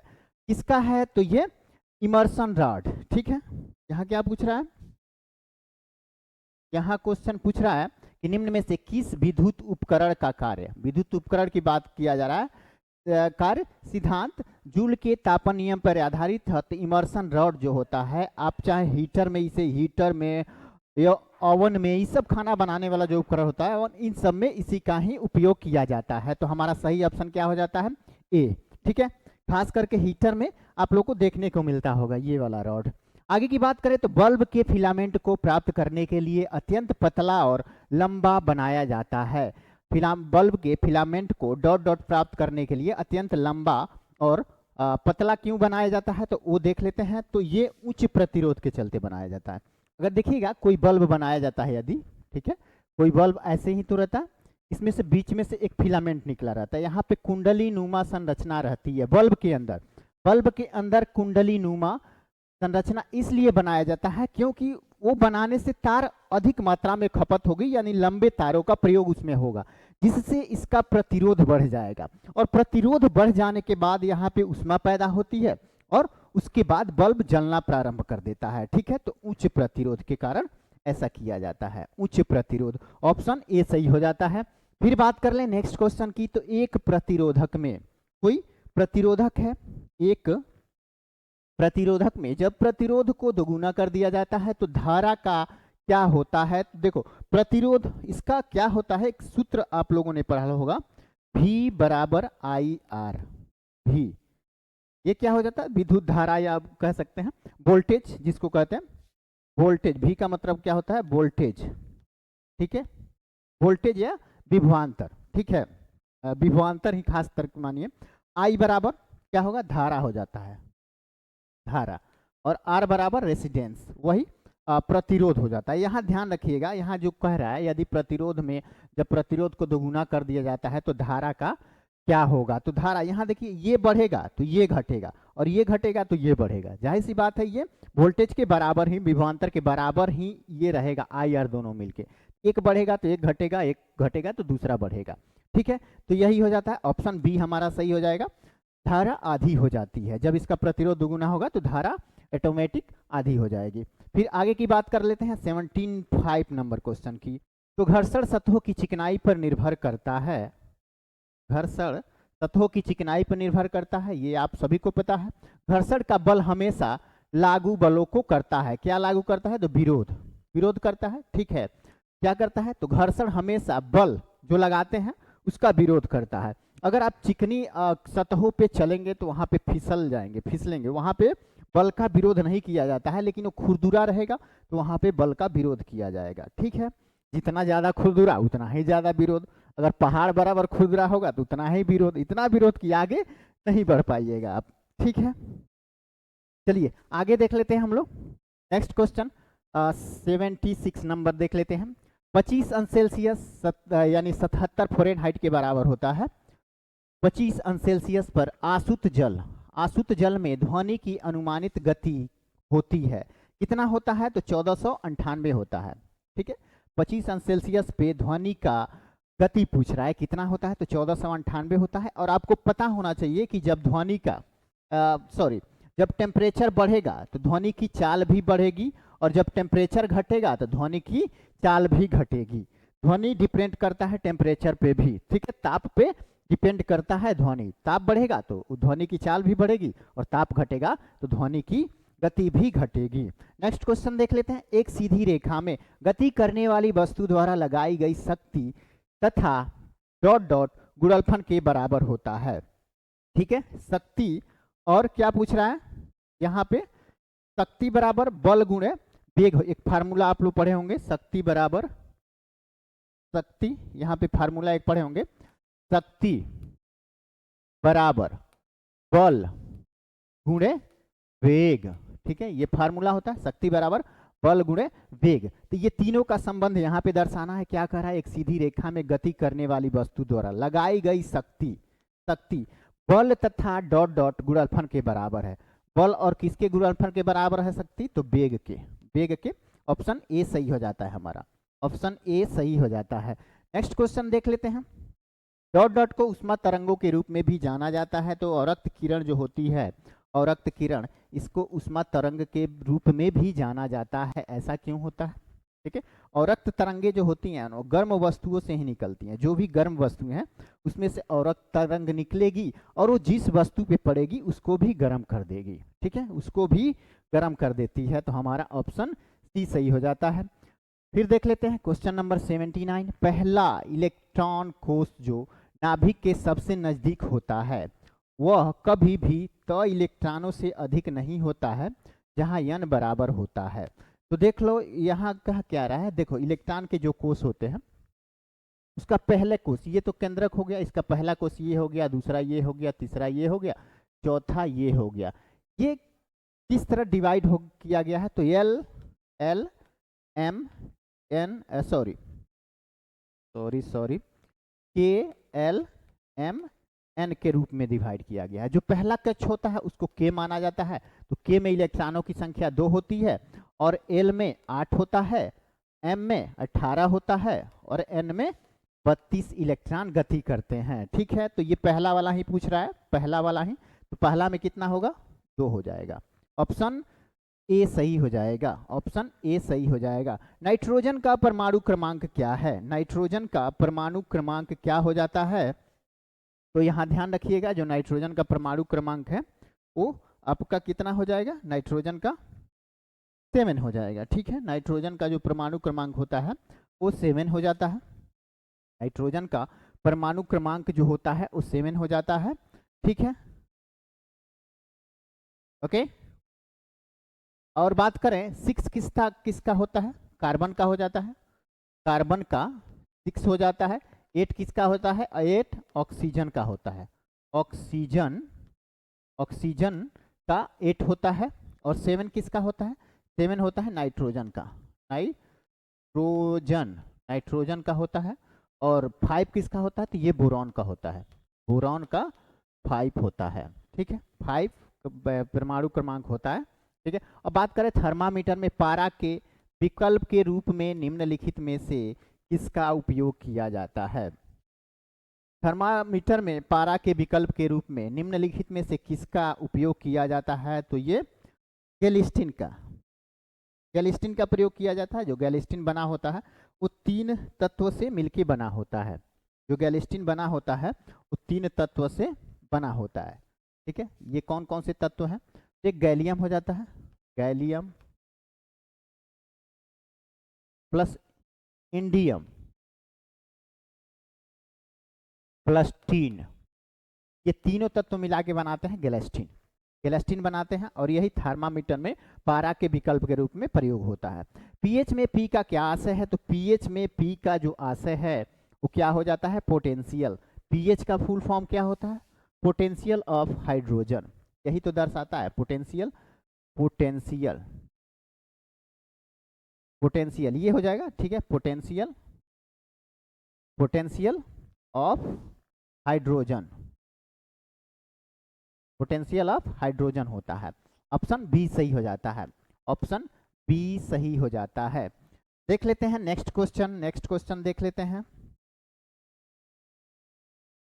ओके, नेक्स्ट क्वेश्चन हम लोग देख लेते हैं। नाइट्रोमीथेन का सही रासायनिक सूत्र क्या है, नाइट्रोमीथेन का जो रासायनिक सूत्र पूछ रहा है वो CH3NO2 हो जाता है, CH3NO2 हो जाता है। अब नेक्स्ट क्वेश्चन हम लोग देख लेते हैं। नेक्स्ट क्वेश्चन हो जाता है 84, निम्नलिखित में से कौन सा एक मीठी गंध वाला पदार्थ हो जाता है, तो मीठी गंध वाला जो पदार्थ है वो एस्टर है। ठीक है, एस्टर हो जाता है। अमोनिया एक तीखी गंध है, अमोनिया और मिथेनॉल की बात करें ये तीखी गंध वाली होती है, तीखी गंध वाली। ठीक है, और जो एथेनॉल होता है ये हल्का मीठा होता है, हल्का मीठा गंध होता है इसका, लेकिन अगर सही होगा मीठी गंध पर्याप्त मात्रा में तो एस्टर से मिलता है। इत्र इसी से बनाया जाता है। ठीक है, इत्र जो बनाया जाता है वो एस्टर से ही बनाया जाता है। ठीक है, फलों जैसा सुगंध आता है, फूलों जैसा सुगंध आता है, बहुत अच्छा सुगंध आता है, जो सेंट बनाया जाता है उसमें इसका प्रयोग किया जाता है। आगे की बात कर लेते हैं, तो निम्नलिखित में से कितने नोबेल गैस हैं, यहाँ पे नोबेल गैसों के बारे में पूछ रहा है, तो कितने नोबेल गैस हैं, तो आपको पता होना चाहिए जो नोबेल गैस हैं, नोबेल गैस वो इसमें है तो समूह 18 वाले जो गैस हैं, समूह 18 पीरियोडिक टेबल में आवर्तों की संख्या होती है 7 और समूह की संख्या कितनी होती है 18 होती है। तो जो 18वां नंबर समूह है उसमें जो भी तत्व मौजूद हैं वो क्या है, तो वो नोबेल में आ जाते हैं। तो नोबेल गैसों की संख्या पूछ रहा है, तो टोटल 6 होते हैं। 6 को याद करने का आसान ट्रिक है, बहुत लोग इसको प्रयोग में लेते हैं, क्या उसको कहते हैं, हीना, नेहा और और Kareena extra Ranbir, extra extra Ranbir. तो इससे क्या हो जाता है, हीना से हीलियम हो जाता है, हीलियम हीलियम, नेहा से हीना नेहा, ये क्या हो जाएगा, हाइड्रोजन हीलियम, ये एक मिनट, नेहा, ठीक है। अभी इसको याद आ जाएगा, तो हीना नेहा और से ऑर्गन हो जाएगा,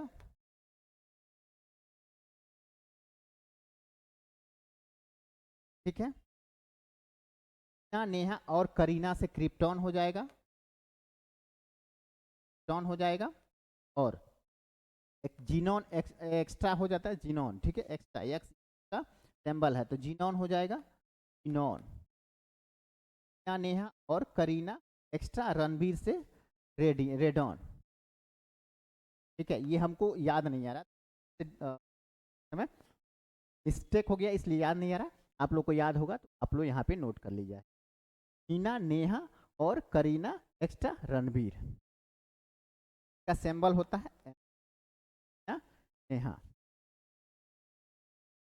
आगे हम लोग देख लेते हैं, 6 गैसें होती हैं, मुख्य गैसें, नोबेल गैसें, ठीक है। आगे की बात कर लेते हैं, डॉट डॉट को आमतौर पर कोब जेली के रूप में जाना जाता है। तो किसको कोब जेली के रूप में जाना जाता है, कोब जेली को इसको तो टीनोफेरा जो होता है उसको कोब जेली, सॉरी नियॉन होता है, ठीक है, नियॉन, हम भूल गए हैं, तो एन ई का मतलब नियॉन होता। हीलियम, ठीक, देखिए यहाँ से हीलियम हो गया, हीलियम, हीना नेहा और से हीना नेहा और से ऑर्गन, नेहा और करीना से क्रिप्टॉन, नेहा और करीना एक्स्ट्रा से जीनॉन हो जाता है, नॉन, नेहा और करीना रणबीर से रेडॉन, है जो नोबेल गैस है, नोबेल गैस से है, ठीक है। इसमें क्या हो जाएगा, टीनोफेरा हो जाएगा। और ये जो होती हैं ये जो, ठीक है, पृथुकृमि जो होते हैं, पृथुकृमि होते हैं, तो जो चपटे कृमि जो होते हैं, चपटे कृमि जो होते हैं समूह में शामिल होते हैं। आर्थ्रोपोडा में तो कीड़े मकोड़े, मतलब कहें तो सबसे बड़ा संघ, सबसे बड़ा संघ यही है, जीव जगत का सबसे बड़ा संघ कौन सा, आर्थ्रोपोडा। ये पूछता भी है, मोलस्का में कौन आ जाते हैं, वगैरह जो होते हैं, घा जो देखते होंगे, ये सब इसमें आ जाते हैं, जिसके वैसे के ऊपर मतलब एक कैल्शियम का कड़ा सा परत होता है, जैसे शंख बजाया जाता है वाला परत, जिसपे इसमें आ जाता है वगैरह, ठीक है। आगे की बात कर लेते हैं, निम्नलिखित में से कौन सा जीव शरीर के बाहर, निम्नलिखित में से कौन सा जीव शरीर के बाहर की खाद्य सामग्री को तोड़ता है और फिर उस, कौन सा जीव है जो खाद्य पदार्थ को शरीर के बाहर ही तोड़ता है फिर उसको अवशोषित करता है, तो ये बैक्टीरिया में कुछ पाए जाते हैं, ठीक है। खमीर, ये भी एक तरह का बैक्टीरिया ही है, थोड़ा सा हटके देखा जाए, बैक्टीरिया, सॉरी बैक्टीरिया नहीं, कवक का रूप है, कवक का रूप है, ऑप्शन सी सही हो जाता है। नेक्स्ट देख लेते हैं, कैप्साइसिनोइड्स, ये किस में पाया जाता है, तो ये मिर्च में पाया जाता है, ठीक है, मिर्च में पाया जाता है अधिक मात्रा में। कैरोटीनाइड देखिएगा तो गाजर में पाया जाएगा, और फेनोलिक्स जो है ना ये लहसुन में पाया जाता है, और विटामिन तो सब में लगभग पाई ही जाती है। तो निम्नलिखित में से किस खाद्य पदार्थ में पाए जाने वाले प्रमुख रसायन, ये चारों के चारों इसमें अधिक मात्रा में पाए जाते हैं, तो मिर्च जो होता है ना, तो इसमें ये लगभग, तो इसमें देखिए कैप्साइनोइड्स ये तो पर्याप्त मात्रा में पाया जाता है, उसके अलावा थोड़ा थोड़ा ये भी पाया जाता है इसमें, ठीक है, ये भी पाया जाता है। ऑप्शन डी, अगर ऑप्शन के हिसाब से देखें तो ऑप्शन डी ही सही होगा। लेकिन अगर स्पेशल तरीके से पूछे कि कैरोटीनाइड किसमें पाया जाता है, तो फेनोलिक्स किसमें पाया जाता है, तो पाया जाता है, और कैप्साइनोइड्स किसमें पाया जाता है, तो मिर्च में पाया जाता है, ऑप्शन डी सही हो जाएगा। नेक्स्ट देख लेते हैं, अग्न्याशय से इंसुलिन हार्मोन के अपर्याप्त स्राव के कारण होने वाले जो रोग होते हैं पहचान कीजिए। इंसुलिन की कमी से हमारे शरीर में कौन सा रोग हो जाता है? तो डायबिटीज हो। डायबिटीज कहाँ गया? तो ये ऑप्शन बी मधुमेह रोग होता है। मधुमेह, मधुमेह रोग किससे होता है? तो इंसुलिन हार्मोन की कमी से। अग्न्याशय, अग्न्याशय का जो बीटा कोशिका होता है, बीटा कोशिका नाम सुने, अग्न्याशय में एक लैंगर हैंस अपदीपिका पाए जाते हैं। तो असंख्य मात्रा में अल्फा बीटा गामा की कोशिकाएं पाई जाती हैं। जैसे एक कोशिका होता है बीटा कोशिका, बीटा कोशिका के द्वारा इस तरह से इंसुलिन हार्मोन स्रावित किया जाता है। ठीक है, ध्यान रखिएगा, बीटा कोशिका से, अग्न्याशय के बीटा कोशिका से इंसुलिन हार्मोन स्रावित होता है। ओके, और जब ये स्रावित होना बंद कर देगा तो उसके बाद क्या होगा? मधुमेह रोग हो जाएगा, कम मात्रा में भी। निम्नलिखित में से कौन वे पुष्पहीन पौधे हैं जो शंकु फल और बीज उत्पादित करते हैं, जिनमें बीज अंडाशय के भीतर नहीं हो? तो किसमें बीज अंडाशय के बाहर होगा? तो अच्छा खासा याद होगा आप लोगों को कि जो अनावृत बीजी होते हैं उसमें का जो बीज होता है फल से बाहर देखने, और जो आवृत बीजी होते हैं ये फल अंदर रहता है। ठीक है, सॉरी, बीज फल के। तो देख लेते हैं, हमारा ऑप्शन का सही हो जाएगा। निम्न पुष्प, एक तो पुष्पहीन है, दूसरा शंकु फल भी है, और उसके जो बीज होते हैं वो कहाँ? अंडाशय के भीतर नहीं होते हैं, बाहर होते हैं। कौन सा हो जाता है? वो हो जाएगा हिसाब से अनावृत बीज। ठीक है, ऑप्शन ए सही हो जाएगा, ऑप्शन ए सही हो जाएगा, अनावृत बीज। ठीक है, ये जो बीज होते हैं वो फल के अंदर रखना है, ये फल बीज। फिर देख लेते हैं, विभाज्योतक की कोशिकाओं के पास क्या नहीं पाया, क्या नहीं होता?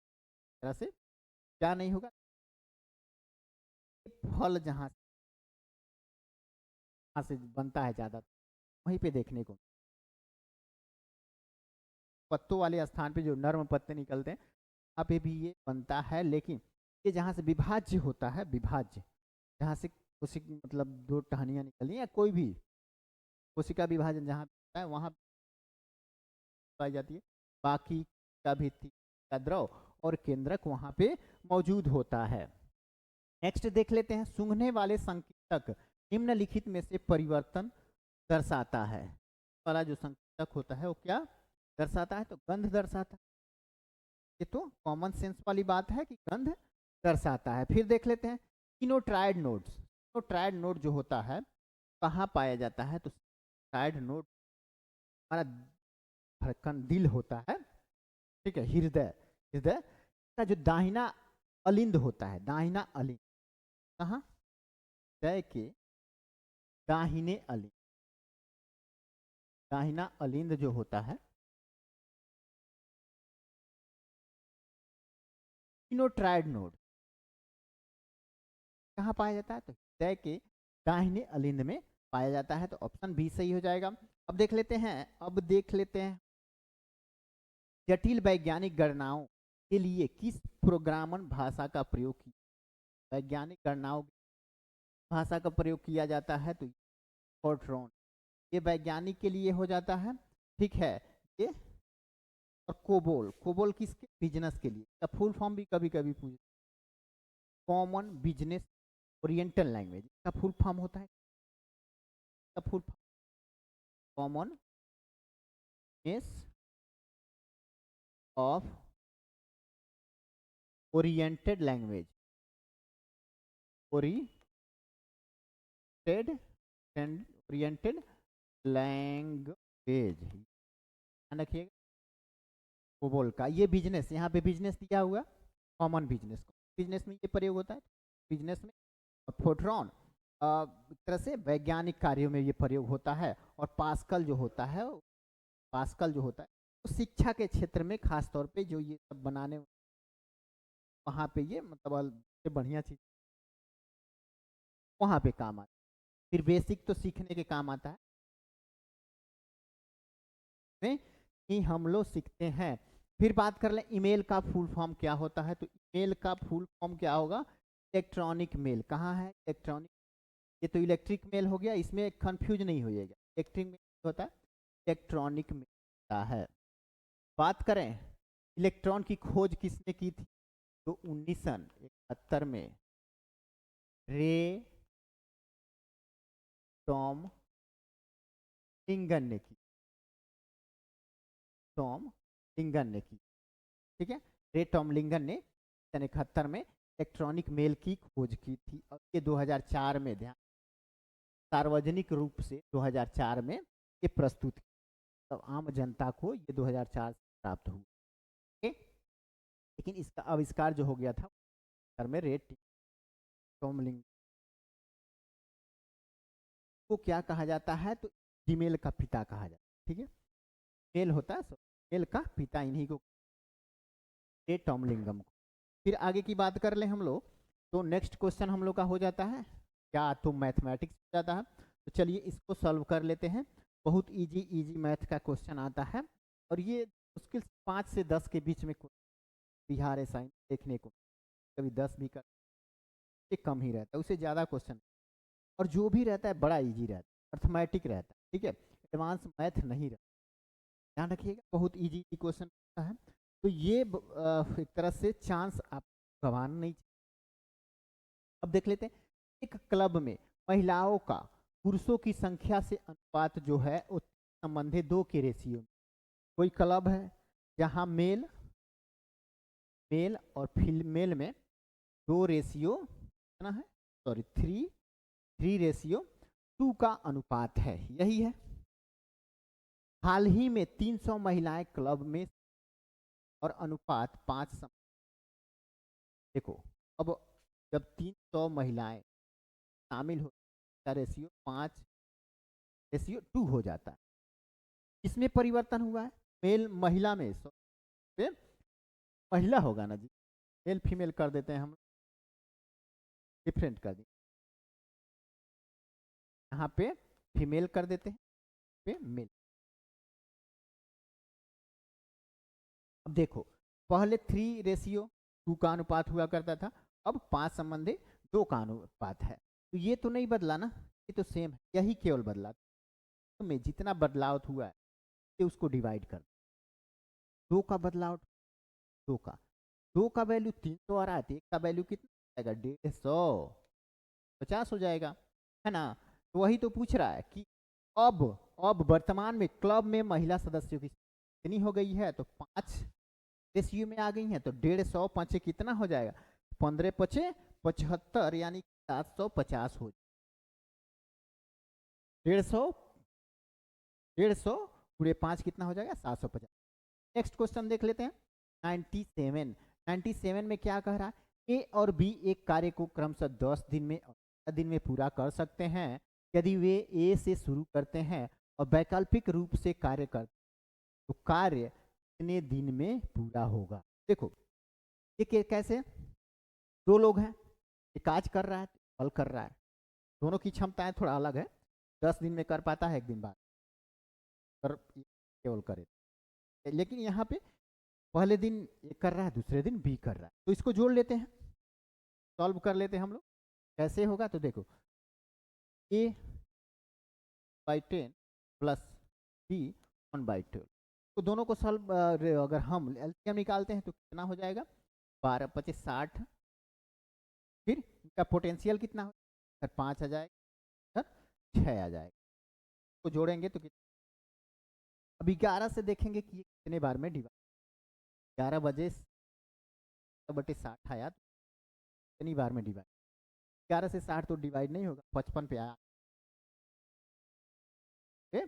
11 का 5 गुणे 55 होगा, 5 हमारा क्या निकल के आया, तो इन लोग का कार्य करने का दिन निकल के आया, तो 2 लोग कर रहे हैं तो 5 गुणे 10 हो जाएगा, 10 हो जाएगा, ठीक है। अब देखो अब कितना कार्य बचा है, 60 में से हम क्या घटा देंगे, तरह से 55 घटा देंगे, कितना बचेगा, तो 5 के आसपास बचेगा, ठीक है, 5 वही बचेगा 5, 11 पचे 55, 5 बचेगा। और यहाँ पे वैल्यू क्या हो जाएगा, एक कितने दिन में कर रहा है, 6 दिन में। पहला वाला 60, ठीक है।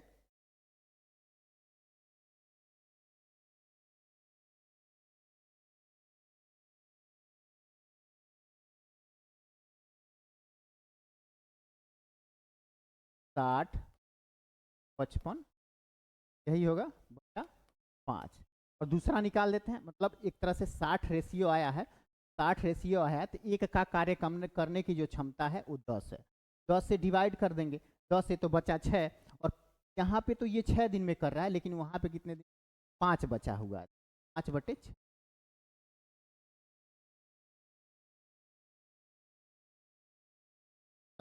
सही। नेक्स्ट देख लेते हैं हम लोग क्वेश्चन। पेट्रोल के मूल्य में प्रति लीटर में 52% की वृद्धि होती है, इसकी खपत में कितने प्रतिशत की कमी की जानी चाहिए ताकि उस पर होने वाला जो व्यय है केवल 14% का वृद्धि हो। ठीक है, यहाँ पे अगर हम विस्तार से बनाएंगे तो बहुत बड़ा क्वेश्चन, इसको शॉर्ट ट्रिक से बनाते हैं। पहले हम लोग देख लेंगे मात्रा कितना है, मात्रा 1 लीटर हो जाता है, ठीक है। और जो वृद्धि हुई है वो कितना हुआ है, तो 52% हो गया। पहले 100 था तो अब कितना हो जाएगा, वृद्धि के बाद 152 हो जाएगा, ठीक है। और हमको खपत के बाद यहाँ पूछ रहा है व्यय में केवल 14% की वृद्धि। पहले व्यय कितना होता था, 100%, 14% और बढ़ गया तो कितना हो जाएगा, 100, ठीक है। तो 114% वृद्धि हो जाएगा, मतलब वृद्धि 14 होगा तो बस इतना ही में हम लोग सॉल्व कर देंगे, ठीक है। इसको डिवाइड करते हैं, ये क्या हो जाएगा, यहाँ पे 0.75 आएगा, 0.75 आएगा। और 1 लीटर में से 75 घटा देंगे तो बचेगा हमारा 25%, ठीक है, परसेंटेज में। नेक्स्ट देख लेते हैं हम लोग। नेक्स्ट क्वेश्चन हो जाता है 9, क्या कह रहा है, 99 कह रहा है कि वेंकट ने एक पुराना स्कूटर खरीदा और इसकी मरम्मत पर क्रय मूल्य से 10% के बराबर राशि खर्च की। उसने स्कूटर को 2200 रुपये में बेचा, 2200 रुपये के लाभ में बेचा। यदि उसे 20% का लाभ हुआ तो मरम्मत पर कितना खर्च, यहाँ टोटल लाभ उसको 2200, कितने परसेंट के बराबर, तो 20% के। सा है 2200 जो उसका लाभ हुआ वो 20% के बराबर है, तो 1% कितना होगा, 1% हो जाएगा ना 110, तो 10 1%, तो 100% कितना होगा, तो 100 से गुणा कर देंगे तो 100%, 1000। अब देखो 11,000 किस कंडीशन में आया, तो वेंकट ने एक पुराना स्कूटर खरीदा और स्कूटर में 10% क्रय मूल्य का जो इन्वेस्ट किया वो दोनों जोड़ के आया। और यहाँ पे क्या पूछ रहा है, वही तो निकालना है, मरम्मत पर किया, मरम्मत पर जो खर्च किया गया कितना किया गया था, 10%, तो इसका 10% निकाल लेते हैं।